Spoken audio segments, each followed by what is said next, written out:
ಪತ್ರಿಕಾಗೋಷ್ಠಿ ಆಗಮಿಸಿದ ಎಲ್ಲ ಮಾಧ್ಯಮದ ಸ್ನೇಹಿತರನ್ನ ಸ್ವಾಗತ ಕೊಡ್ತೇನೆ. ಪತ್ರಿಕಾಗೋಷ್ಠಿಯಲ್ಲಿ ನಮ್ಮ ಜಿಲ್ಲೆಯ ಸಂಸದರಾದ ರಮೇಶ್ ಗಿರೀಶ್ ಅವರನ್ನ ಸ್ವಾಗತ ಕೊಡ್ತೇನೆ. ಅದೇ ರೀತಿ ಜಿಲ್ಲೆಯ ನಮ್ಮ ಅತ್ಯಂತ ಜಿಲ್ಲಾಧ್ಯಕ್ಷರಾದ ಗುರುಲಿಂಗಪ್ಪ ಅವರನ್ನು ಸ್ವಾಗತ ಕೊಡ್ತೇನೆ. ಮಾಜಿ ಸಚಿವರಾದಂತ ಸುಭಾಷ್ ಪಟೇಲ್ ಶೆಟ್ಟಿ ಸಾಹೇಬರನ್ನ ಸ್ವಾಗತ ಕೊಡ್ತೇನೆ. ಅದೇ ರೀತಿ ನಮ್ಮ ನಾಗರಮುತ್ತು ಕ್ಷೇತ್ರದ ಅಭ್ಯರ್ಥಿಗಳಿದ್ರು ಅವ್ರಿಗೂ ಸಂಜಯ್ ಅವರನ್ನು ನಾನು ಸ್ವಾಗತ ಕೊಡ್ತೇನೆ. ಜಿಲ್ಲೆಯ ಪ್ರಧಾನ ಕಾರ್ಯದರ್ಶಿಗಳಾದ ಕಿರಣ್ ಅವರನ್ನು ಸ್ವಾಗತ ಕೊಡ್ತೇನೆ. ಜಿಲ್ಲಾಧ್ಯಕ್ಷರು ಕಾಂಗ್ರೆಸ್ ಸರ್ಕಾರದ 3 ವರ್ಷಗಳ ಸಾಧನೆ, ಆ ಸಾಧನೆ ಬದಲಿ ಏನಾಗ್ಯದಪ್ಪ ಅಂತಂದ್ರ 3 ವರ್ಷಗಳ ಸಾಧನೆಯ ಮಧ್ಯ 300 ವೈಫಲ್ಯಗಳು ಹಾರ ಆ ಸಿದ್ದರಾಮಯ್ಯಗೆ ನಾನೇ ಹಾಕ್ಬಿಡ್ತೀನಪ್ಪ. ಇಲ್ಲದ ನೋಡ್ರಿ 300 ಒಂದಲ್ಲ ಎರಡಲ್ಲ 3 ವರ್ಷದ ಸಾಧನೆ ಅನ್ನೋದ್ರೆ 300 ವೈಫಲ್ಯಗಳು, ಸಮಸ್ಯೆ ವೈಫಲ್ಯಗಳು 300 ಅದಾವ. 300 ಅವೆಲ್ಲ 300 ನಾನು ಹೇಳ್ಕೊಂಡು ಕೂಡುದು ಕಷ್ಟ ಆಗ್ಬಿಡ್ತದೆ. ಬೇಕಾದ್ರೆ ಆಮೇಲೆ ನಿಮ್ಗ ಮೊದಲನೇದು ಒಂದೇ ಶಬ್ದ, ಕೊನೆಯದೊಂದು ಶಬ್ದ ಅಷ್ಟೇ, ಅದಕ್ಕಿಂತ ಹೆಚ್ಚಿಗೆ ನಾನು ಏನು ಹೇಳೋದಲ್ಲ. 300ನ ವೈಫಲ್ಯಗಳ ವೈಫಲ್ಯಗಳನ್ನ ಸಿದ್ದರಾಮಯ್ಯನ ಕೊಳ್ಳಿಗೆ ನಾನು ಹಾಕ್ತೀನಿ ಅಂತಕ್ಕಂಥ ಮಾತವನ್ನು ಈ ಸಂದರ್ಭದಲ್ಲಿ ಹೇಳಿ ನನಗೆ ನಾಚಿಕೆ ಬರ್ಬೇಕು. ಏನ್ ಸಾಧನೆ ಮಾಡ್ಯಾರಿ, ಏನ್ ಇಂಥದ್ದು ಹೇಳ್ರಿ. ದಯವಿಟ್ಟು ತಾವು ಪತ್ರಿಕಾ ಬಂಧುಗಳು ಬಹಳ ವರ್ಷದಿಂದ ತಾವು ಈ ಒಂದು ನಿಮ್ಮ ವ್ಯವಹಾರದಲ್ಲಿ ಅದಿರಿ. ಇಂಥ ಸರ್ಕಾರ ಎಂದರೆ ನೋಡಿರಿ ನೀವು, ಹೇಳ್ರಿ ದಯವಿಟ್ಟು ನೋಡೋಣ. ಅಲ್ರಿ 3 ವರ್ಷ ಆಯ್ತು ಅಧಿಕಾರಕ್ಕೆ ಬಂದು. ಸಿದ್ದರಾಮಯ್ಯನವರು ಮುಖ್ಯಮಂತ್ರಿ ಆಗಿ 3 ವರ್ಷ ಆಯ್ತು. ಈ 3 ವರ್ಷದಲ್ಲಿ ನಿಮ್ ಸಾಧನೆ ಏನು ಅಂದ್ರ 300 ವೈಫಲ್ಯಗಳನ್ನ ಯಾವ್ದು ಸಜ್ಜದ ಹೇಳ್ರಿ ನೋಡೋಣ. ಕುಡಿಯೋ ನೀರಿಗೂ ಟ್ಯಾಕ್ಸ್, ಅಲ್ಲಿ ಒಂದ್ ಕಡೆ ಏನ್ ಹೇಳ್ತೀರಿ, ನಾವು ಗ್ಯಾರಂಟಿ ಕೊಟ್ಟಿದ್ದೆವು ಹೆಣ್ಮಕ್ಳಿಗೆ ಅಂತ ಹೇಳ್ತೀರಿ. ಇನ್ನೊಂದ್ ಕಡೆ ಏನ್ ಹೇಳ್ತೀರಿ, ಆ ಗಂಡನ ಸುಮ್ಮನೆ ಕೈ ಹಾಕಿರಿ. ಅಲ್ರಿ ಅದು ನಮ್ಮ ಹಳ್ಳಿಯಾಗ ಒಂದು ಶಬ್ದದ ನಗಬೇಡ್ರಿ. ಮತ್ತ ಜಂಪರ್ದ ಕೊಟ್ಟು ಸೀರ್ಯಾಗ ಕದ್ದತ್ತ ವ್ಯಾಪಾರ ಮಾಡವ. ಹೆಂಗಂದ್ರ ಅಲ್ಲಿ ಬಾಯಿ ಇದೆಲ್ಲ ಬರೀ 8 ರೂಪಾಯಿಗೆ ಒಂದು ಮೀಟರ್ ಅರ್ಬಿ ಅಂತ ಹೇಳ್ತಾನ. ಅದು 4 ರೂಪಾಯಿ ಮೀಟರ್ ಇರೋದಿಲ್ಲ, ಅಲ್ಲಿ ಹೆಚ್ಚು ಮಾಡ್ತಾನೆ 8 ರೂಪಾಯಿ. ಇಲ್ಲಿ ಸೀರ್ಯಾಗ ಕಡಿಮೆ ಮಾಡ್ತಾನ. ಹಂಗ ಇವ್ರು ಸಿದ್ದರಾಮಯ್ಯ ಇಲ್ಲಿ ನಿನ್ ಗ್ಯಾರಂಟಿ ಆತಾನ, ಅಲ್ಲಿ ಆ ಗಂಡನ ಕೈಯ ಜೋಬನ ಕಿಶೆ ಹಾಕಿ ಎಲ್ಲಾನು ದುಬಾರಿ ಮಾಡ್ಬಿಟ್ಟ. ಅಲ್ರಿ ಯಾವ್ದು ಹೇಳ್ರಿ ನೋಡೋಣ. ಒಂದೇರಿ ಇಂಥದ್ ಬಿಟ್ಟದ ಅಂತ ಹೇಳ್ರಿ. ಎಲ್ಲದಕ್ಕೂ ಟ್ಯಾಕ್ಸಾ? ಎಲ್ಲ ಎದಕ್ಕಪ್ಪ ಟ್ಯಾಕ್ಸಾ? ಇವ್ರು ಗ್ಯಾರಂಟಿ ಕೊಡ್ಲಕ್ ಟ್ಯಾಕ್ಸ್ ಆಯ್ತು. ನೀವು ಕೊಡ್ಬೇಡ್ರಿ ಅಂತ ನಾವ್ ಹೇಳಂಗಿಲ್ಲ, ಬಡವ್ರಿಗೆ ಕೊಡ್ರಿ. ನಿಮ್ಗೆ ತಾಕತ್ತಿದ್ರೆ ಕೊಡ್ಬೇಕಪ್ಪ. ನಿಮ್ಗೆ ತಾಕತ್ತೇ ಇಲ್ಲ, ನಿಮ್ದೇ ಕೈಕಾಲ ಅಳಿಗಾಡಕತ್ತೆ. ಒಂದ್ ಅಭಿವೃದ್ಧಿ ಕೆಲಸ ಇಲ್ಲ, ಒಂದ್ ಏನೂ ಇಲ್ಲ, ಬರೇ ಭ್ರಷ್ಟಾಚಾರ. ನಾವು 18 ವರ್ಷ ಮಂತ್ರಿ ಇದ್ದ ಈ ರಾಜ್ಯದಲ್ಲಿ ನನ್ನ ಮಂತ್ರಿಗಳು ಯಾವ್ಯಾರ ಒಬ್ಬ ಫೋನ್ ಮಾಡಿದ್ರ ಅಥವಾ MLA ಫೋನ್ ಮಾಡಿದ್ರ ಮೊದಲಾದ ನಮ್ PSC ಕರೆದು ಹೇಳ್ತಿದ್ವಿ ಈ ಕೆಲಸ ಮಾಡಪ್ಪ ಅಂತ. ಇವತ್ತು ಈ ಸಿಸ್ಟಮ್ ಅದಾನ ಅಲ್ಲಿ? ಮಂತ್ರಿ ಕೆಲಸ ಮಾಡ್ಬೇಕಾದ್ರೆ ಮಂತ್ರಿ ಕೆಲಸ ಹೇಳಿದ್ರು ಮಂತ್ರಿನ ಲಾಂಛ ಕೊಡ್ಬೇಕು ಅವನಿಗೆ, ಮಂತ್ರಿ ಕೆಲಸ ಮಾಡೋರಿಗೆ. ಇಂಥ ಸರ್ಕಾರ ನೋಡಿರಿ ಎಲ್ಲರೇ? ಭ್ರಷ್ಟಾಚಾರ, ಆಮೇಲೆ ರಕ್ಷಣೆ ಇಲ್ಲ, ಹೆಣ್ಮಕ್ಳಿಗೆ ರಕ್ಷಣೆ ಇಲ್ಲ. ನೋಡಿರಲ್ಲ ಬೆಂಗಳೂರಾಗ ದಿವಸ ಹಂಗಾಯ್ತು ಹಿಂಗಾಯ್ತು, ಬರೀ ಇದೇ ನಾವು ಅನ್ನೋದು ಬೇಡ ಬಾಯಿಲೆ. ಆಮೇಲೆ ಕಳ್ಳತನ, ದರುಡಿತನ, ಆಮೇಲೆ ಲಂಚ, ಯಾವ್ದು ಶುದ್ಧದ ಹೇಳ್ರಿ ನೋಡೋಣ. ನಿಮ್ಗೆ ಸಣ್ಣದ ಒಂದು ಉದಾಹರಣೆ ಹೇಳ್ಬೇಕಾದ್ರೆ ನನ್ನ ಜಿಲ್ಲೆದ ಒಂದು ಸಮಸ್ಯೆ ಅದ. ಇದು ಅಪ್ಪು ಪಟ್ನ ಶೆಟ್ಟಿ ಅವ್ರಿಗೆ ಗೊತ್ತದ. ಅಲ್ಲಿ ಅಂಡರ್ ಬ್ರಿಡ್ಜ್ ಮಾಡ್ಬೇಕು ಅಂತೇಳಿ 19 ಕೋಟಿ ರೂಪಾಯಿ ನಾನು ಮಂಜೂರಾತಿ ಮಾಡಿಸ್ಕೊಟ್ಟಿನಿ.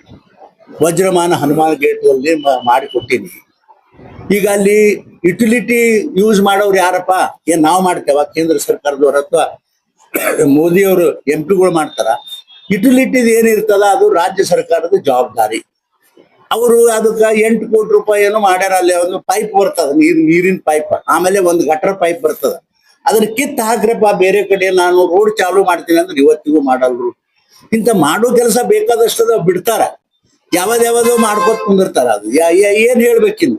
ಅದಕ್ಕೆ ಒಟ್ಟಾರೆ ನೋಡ್ರಿ, ನಾ ಇಷ್ಟೇ ಹೇಳಕ್ ಬಯಸ್ತೀನಿ. ಈ 3 ವರ್ಷ ಸರ್ಕಾರದಲ್ಲಿ, 3 ವರ್ಷ ಅಧಿಕಾರದಲ್ಲಿ ಅವ್ರ ಕೆಲಸ ಏನಪ್ಪಾ ಅಂದ್ರೆ ಶೂನ್ಯ ನೋಡ್ರಿ. ಏನೂ ಕೆಲಸ ಇಲ್ಲ. ಯಾವುದು ಬರೀ ಯಾವ ಜಿಲ್ಲೆನೇ ನೋಡ್ರಿ. ಅಲ್ರಿ ಆ ಪಾಪ MLAಗಳಿಗೆ ಅವ್ರಿಗೇನೋ ಪ್ರತಿ ವರ್ಷನೂ ಸ್ವಲ್ಪ ಹಣ ಕೊಡ್ತದ. ಅದನ್ನೂ ಇಲ್ಲ. ಈಗ ಯಾವ MLAಗೂ ತನ್ನ ಕ್ಷೇತ್ರದ ಕೆಲಸ ಮಾಡ್ಬೇಕನ್ನೋ ಹವ್ಯಾಸನೂ ಇಲ್ಲ. ಯಾಕಂದ್ರೆ ರೊಕ್ಕನೇ ಇಲ್ಲ ಅವಕ್ಕ. ಅಂದ್ರೆ ನನ್ನ ರೋಡ್ ಇರ್ತದಲ್ಲ, ಕೇಂದ್ರ ಸರ್ಕಾರದ ಮೋದಿ ಅವ್ರು ಪಟ್ಟದ ರೋಡ ಪೂಜಾ ಮಾಡ್ತಾರ. ಮತ್ತದು ನಾ ಅಂತೂ ಹೋಗೋದಿಲ್ಲ, ಯಾವ ರೋಡು ಪೂಜೆ ಮಾಡ್ಲಕ್ ಹೋಗಿಲ್ಲ. ನನ್ ರೋಡ್ ಅನ್ನೋದು ಗೊತ್ತಿರ್ತದ, ನಾ ಹೋಗೋದಿಲ್ಲ ಎಲ್ಲಿ. ಅದು ನನ್ ರೋಡ್ ಅಂತ ಹೇಳ್ತಾರ ಅವ್ರು. ಇದು ಪ್ರಧಾನ ಮಂತ್ರಿ ಕೊಟ್ಟಾರ ಅಂತ ಹೇಳಂಗಿಲ್ಲ ಅವ್ರು, ಅಥವಾ ನಮ್ದೊಂದು 0.5% ಅದ, ಅವ್ರದೊಂದು ಅರ್ಧ ಅದ ಅಂತ ಹೇಳಂಗಿಲ್ಲ. ಇದು ನಾವು ಮಾಡೋದು ರೋಡ್ ಅಂತ ಹೇಳ್ತಾರೆ. ಇಂಥದ್ರೊಳಗೆ ಶಬ್ಬಾಷ್ಗಿರಿ ಪಡಿತಕ್ಕಂಥ ಕೆಲಸ ಈ ಸರ್ಕಾರದಲ್ಲಿ ನಡೆದ. ಅದ್ರ ಒಟ್ಟಾರೆ ನಾ ಹೇಳೋದಾದ್ರೆ ಈ ಸರ್ಕಾರದ ಅಭಿವೃದ್ಧಿ ಇಲ್ಲ, ಕರಪ್ಷನ್ ಹೆಚ್ಚು, ಆಮೇಲೆ ಹೆಣ್ಣು ಮಕ್ಕಳು ಯಾರಿಗೂ ರಕ್ಷಣೆ ಇಲ್ಲ, ಆಮೇಲೆ ಗುಂಡಾಗಿರಿ ಬೆಂಗಳೂರಾಗ ನೋಡ್ರಿ ಎಂತ ಪರಿ, ಎಲ್ಲೆಲ್ಲಿ ನೋಡ್ರಿ ಹೆಂಗ್ ನಡೆದ ನೋಡ್ರಿ. ಆಮೇಲೆ ನೋಡ್ರಿ ಕಾಂಗ್ರೆಸ್ನವ್ರು ಏನ್ ಹೇಳ್ತಾರ, ದಲಿತರು, ಅಲ್ಪಸಂಖ್ಯಾತರು, ಆಮೇಲೆ ಹಿಂದುಳಿದವರು ಅಂತ ಹೇಳ್ತಾರೆ, SC ST ಹೇಳ್ತಾರ. ಎಲ್ಲರದು ಬ್ಯಾಚ್ ಹೊಡೆದಾರ್ರಿ ರೊಕ್ಕ ಎಲ್ಲಾರ್ದು. ಅಲ್ಲಿ ನೋಡ್ರಿ ಆ ಬಳ್ಳಾರಿಯಾಗ ನೋಡ್ರಿ ಆ ST ಕಾರ್ಪೊರೇಷನ್ ರೊಕ್ಕ ಬಳ್ಳಾರಿಯಾಗ ಇಲೆಕ್ಷನ್ ಖರ್ಚು ಮಾಡೋದು. ಮತ್ತೆ ಅಲ್ಲ ಇವೆಲ್ಲ ಮತ್ತೆ ಎಂತದ್ರಿ ಹೇಳ್ರಿ ನೋಡೋಣ. ಆಮೇಲೆ ಜೈಲಿಗೆ ಹೋದ್ರು ಮಂತ್ರಿ, ಅದು ಸಂಬಂಧಪಟ್ಟವ್ರು ಜೈಲಿಗೆ ಹೋದ್ರು. ಮತ್ತೆ ಇದಕ್ಕಿಂತ ಅಲ್ಲ ಇದು ಇದು ಇದು ಸರ್ಕಾರದ ಇದು ಹೇಳ್ರಿ ನೋಡೋಣ, ನೀವೇ ಹೇಳ್ರಿ. ಅದಕ್ಕೆ ಇದು ಅತ್ಯಂತ ನಾಚಿಕೆಗೇಡಿತನ ಕೆಲಸ ಅಂತಕ್ಕಂಥ ಮಾತವನ್ನ ನಾನು ಬಹಳ ಸ್ಪಷ್ಟವಾಗಿ ಹೇಳಲಿಕ್ಕೆ ಬಯಸ್ತೀನಿ. ಯಾಕಂತಂದ್ರೆ ಇದರಲ್ಲಿ ಏನೇನು ಗಂಧ ಇಲ್ಲ ಈ ಸರ್ಕಾರದಲ್ಲಿ. ಬರೇ ತಮ್ಮ ಡುಬ್ಬ ಚಪ್ಪರ್ಸ್ಕೊಳ್ಳೋದು. ಎದರಾಗ ಚಪ್ಪರ್ಸ್ಕೊಳ್ತಾರ ಅಂತಂದ್ರ ನಾವು ಗ್ಯಾರಂಟಿ ಕೊಟ್ಟಿದ್ದೇವಪ್ಪ, ಗ್ಯಾರಂಟಿ ಹೆಂಗ್ ನಡ್ಕೊಂಡಿದ್ದೇವ ಅದೊಂದು ಬಿಟ್ರೆ ಏನೇನು ಒಂದು ಈ ರಾಜ್ಯದಲ್ಲಿ ಅಭಿವೃದ್ಧಿ ಅನ್ನತಕ್ಕಂಥದ್ದು ನಿಲ್ಲ. ಕಾಂಗ್ರೆಸ್ ನೋಡ್ರಿ ಯಾವ ಸರ್ಕಾರದಾಗೂ ಹಿಂದೆ ಲಂಚ್ ಕೂಡ ಇಲ್ಲ ಅಂತ ನಾ ಹೇಳಿದ್ರೆ ಇರ್ಬಹುದು. ಅಲ್ಲಿ ಬರೀ ಒಂದ್ ಚಾರಣೆ ಇದ್ದಿದ್ರೆ ಇವ್ರದ್ದು ₹2 ಅದ ಲಂಚ. ಪ್ರತಿಯೊಂದಕ್ಕೂ ಲಂಚ್ ಇಲ್ಲದೆ ಯಾವುದು ಕೆಲಸ ಆಗೋದಿಲ್ಲ. ನಾವ್ ಹೇಳಿದ್ರು ಅಷ್ಟೇ, ಅಪ್ಪ ಸಾಹೇಬ್ ಹೇಳಿದ್ರೆ ಅಷ್ಟೇ, ನಮ್ಮ ಅಧ್ಯಕ್ಷರು ಹೇಳಿದ್ರು ಅಷ್ಟೇ, ಹೂರಿ ತರ ಕೆಲಸ ಮಾಡಂಗಿಲ್ಲ. ಅದಕ್ಕ ನಾನು ಹೇಳೋದಾದ್ರೆ ಬಹಳ ನಿಜವಾಗಿ ಇದು ವೈಫಲ್ಯ, ಭಯಂಕರ ದೊಡ್ಡ ವೈಫಲ್ಯ ಅದ. 3 ವರ್ಷದಲ್ಲಿ ಯಾವ ಕೆಲಸನೂ ಕೂಡ ಮಾಡಿಲ್ಲ. ಬಿಗ್ ಜೀರೋ ಅಂತಕ್ಕಂಥ ಮಾತನ್ನ ಬಹಳ ಸ್ಪಷ್ಟವಾಗಿ ಹೇಳ್ತೀನಿ. ನಾನು ನೋಡಿದೀನಿ, ನಾನು ಕೇಳಿದೀನಿ. ಯಾವ ಆಫೀಸ್ಗೆ ಫೋನ್ ಮಾಡಿದ್ರ ನಮ್ಮ ಒತ್ತಡಕ್ಕ ಆಯ್ತ್ರಿ ಅವ್ನು ಕಳಿಸ್ರಿ, ಅಪ್ಪ ಸಾವನ್ ಕಳಿಸ್ರಿ, ಅಥವಾ ಅಧ್ಯಕ್ಷರು ಕಳಿಸ್ರಿ, ಮತ್ತೊಬ್ಬ ಹುಡುಗನ ಕಳಿಸ್ರಿ ಅಂತಾರ. ಅಲ್ಲಿ ಹೋಗೋಣ, ನಮ್ಮ ಹತ್ರ ರೊಕ್ಕಿಲ್ಲೋಪ, ನೀವು ಹೋಗಿ MP ಗಂಟೆ ಬಿದ್ದಿದೆ ಅಂತ ಅವ್ರು ಕೇಳೋಣ. ಈ ಅಂತದ್ರಿ ಅದು ಹೇಳ್ರಿ ನೋಡ. ಇಲ್ಲೇ ನೋಡ್ರಿ ಒಂದು ಉದಾಹರಣೆ ಹೇಳೋದಾದ್ರಿ, ಅಲ್ಲಿ ಆ ರಂಭಾಪುರಿ ಜಗದ್ಗುರುಗಳು ಬರ್ಲಕತ್ತಿದ್ರು ಹನ್ನೊಟ್ಟಿಗೆ. ಆ ಹನ್ನೊಟ್ಟಿಗೆ ಪಂಚಾಯತಿ ಮುಂದ ಒಂದಿಷ್ಟು ಕಲ್ಲು ಒಟ್ಟಿಸ್ರಿ ಅಂತ ನನಗೆ ಹೇಳಿದ್ರು. ಅವ್ರು 2 ಗಾಡಿ ಮಾಡ್ಕೊಂಡ್ ಬಂದಿವ್ರು. ನೋಡ್ರಿ ಚೀಫ್ ಸೆಕ್ರೆಟರಿ ಅವರ ಜಗದ್ಗುರುಗಳು ಬರ್ಲಕತ್ತಾರ, ಪಾಪ ಹಳ್ಳ್ಯಾಗ 3 ದಿನ ಬಿಟ್ಟು ಒಂದಿಷ್ಟು ಆ ಪೆಟ್ರೋಲ್ ಬಂಕ್ರಾಗ ಓಡ್ತಾರಲ್ಲ ಅಂತ ಒಂದಿಷ್ಟು ಕಲ್ಲು ಹಾಕ್ಬಿಡುವ ಮರ, ಬಹಳ ಖರ್ಚೇನ್ ಆಗೋದಿಲ್ಲ. ನಾನೇ ಹಾಕ್ಬಿಡ್ತಿದ್ದೆ, ಖರೆ ನನ್ನ MP ಫಂಡ್ ಎಲ್ಲ ಖಾಲಿ ಆಗ್ಯದ, ಒಂದಿಟ್ಟು ಮಾಡ್ಬಿಟ್ಟು. ಆಯ್ತು ಹೇಳ್ರಿ ಸಾಹೇಬ್ರ ಕಳಿಸ್ರಿ ಅಂದ್ರು. 2 ಜೀಪ್ ಕೊಟ್ಟು ಅಲ್ಲಿ ಅವ್ರ ಆಫೀಸ್ ಕಳಿಸ್ದ.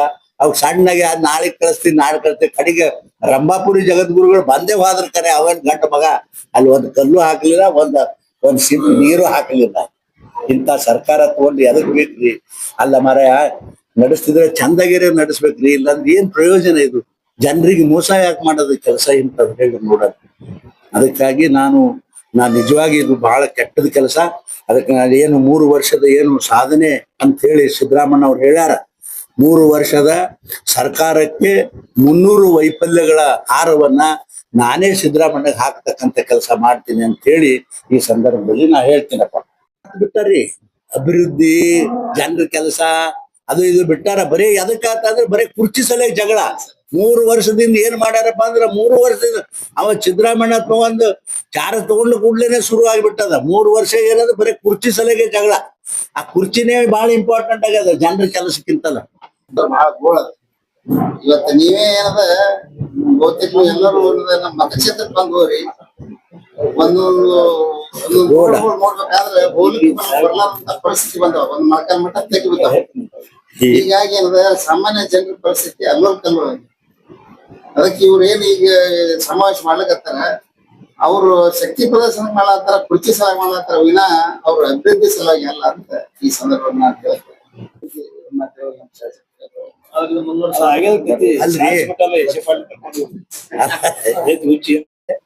ಇಷ್ಟು ವರ್ಷ ಆಯ್ತು, 15 ವರ್ಷ ಆಯ್ತು, 13 ವರ್ಷ, 14 ವರ್ಷ ಆಗ್ಯದ.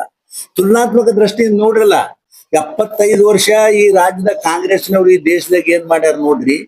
ಈ 14 ವರ್ಷನಾಗ ಮೋದಿ ಅವರ ಅಧಿಕಾರಕ್ಕೆ ಬಂದ ಮೇಲೆ ಏನ್ ಮಾಡ್ಯಾರ ನೀವೇ ತುಲನಾತ್ಮಕ ದೃಷ್ಟಿಯಿಂದ ನೋಡ್ಕೊಂಡು ಬರಿಬಹುದಪ್ಪ ನೀವೇ. ಆದ್ರೆ ಮೋದಿ ಇಮೇಜ್ ಕಡಿಮೆ ಆಗ್ತಾ ಇದೆ. ನೀಟ್ ಎಕ್ಸಾಮ್ ದೊಡ್ಡ ಜನ ಬಂದಿದ್ರು ಎಲ್ಲ ಲೀಕ್ ಆಗಿ ಅವ್ರ ಭವಿಷ್ಯನ ಡೋಲಾಯಮಾನ ಆಯ್ತು. ಈಗ ಜಾಗತಿಕ ಬಿಕ್ಕಟ್ಟಿನ ನಡುವೆ ಬೆಲೆ ಏರಿಕೆಯನ್ನು ಜಾಸ್ತಿ ಆಗ್ತಾ ಇದೆ. ಪೆಟ್ರೋಲ್, ಡೀಸೆಲ್, ಬಂಗಾರ ಕೊಳ್ಳುವರಿ ಅಂತ ಗೊತ್ತಾಗಿ ಅವರೇ ಒಂದು ವಿದೇಶ ಪ್ರವಾಸ ಮಾಡ್ತಿದ್ದಾರೆ. ನೀವು ಎಲ್ಲರೂ ಈಗ ಸೈಕಲ್ ತಗೊಂಡು ಅಡ್ಡಾಡೋ ಪರಿಸ್ಥಿತಿ ಬಂದ ದೇಶದಲ್ಲಿ ಈ ಕತೆ ಬಿಜೆಪಿ ಮುಂದಾನೆ ಆಗಿರೋದಲ್ಲ ಇದು. ಅದ್ ನೋಡ್ರಿ ಈಗ ಜಗತ್ತಿನೊಳಗ ಯುದ್ಧ ಪ್ರಾರಂಭ ಹಂಗ ಹಂಗ ಯೋಚನೆ ಮಾಡಿದ್ರೆ ಹೆಂಗ್ರಿ? ಹೇಳ್ರಿ ನೋಡೋಣ.